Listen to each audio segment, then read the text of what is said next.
Can you imagine a child surviving a war, not by hiding, but by forgetting? Forgetting his own name, his own language, his own past. This is a story from World War II, about a little boy whose survival depended on erasing himself. He had a name once, a real one. It was the sound his mother used to call him with, her voice soft in the quiet of the night. He had a family, a home, a whole world that was his. But one evening, everything changed. His mother leaned in close, her eyes filled with a terror he was too young to understand, and whispered a new name into his ear. "This is who you are now," she told him. "Remember only this one." And so, his education in forgetting began. The lullabies he knew were replaced by new prayers, sung in a language that felt foreign on his tongue. The familiar rules of his home were swapped for a strict set of new ones. Every day was a lesson in how to answer when a stranger with a gun or a suspicious glare asked who he was. He had to learn to lie with the innocence only a child possesses, a lie that had to be more real to him than the truth. Forgetting became his shield. Remembering was a luxury he couldn't afford. It was a danger that could get him, and everyone protecting him, killed. Every memory of his mother's face, every echo of his real name, had to be pushed down, buried deep under the layers of his new identity. He learned to play in a new way, to speak in a new way, to be a completely different boy. The child he once was faded like an old photograph left out in the sun, until only the ghost of him remained. When the war finally ended, it wasn't with a quiet sigh of relief, but with the deafening noise of liberation. The world celebrated, but for this boy, the silence that followed was even more confusing.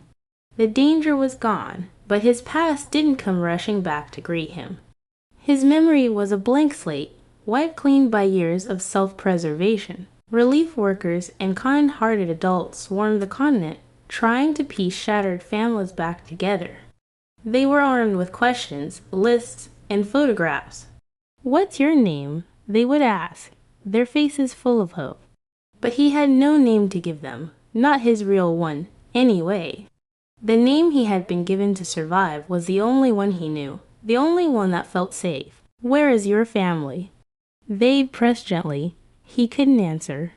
He had no documents, no faded pictures tucked away in a pocket. The faces of his parents were blurry, indistinct figures in a dream he could no longer recall. He was a ghost in the post-war machine of reunification, a child without a past. Other children cried for their mothers, their fathers, their siblings. He just stood there, a living testament to the fact that survival sometimes costs you everything you are. Years went by. He grew up in an orphanage, a boy with a borrowed name and a history that began the day the war ended. He learned to read and write, to build a new life from the ashes of one he couldn't remember. He made friends, found work, and even fell in love. He constructed a future because he had no past to anchor him. Then, one day, a letter arrived. A historian, digging through old, forgotten archives, had found a list. A brittle piece of paper with names of children who had been hidden. And on that list was his name, his real name. The name his mother had whispered on that last night together. The adults who had cared for him were overjoyed. "We found you," they exclaimed. "We found who you are." They presented the name to him like a long-lost treasure. But as he looked at the letters written on the page, they felt like they belonged to a stranger.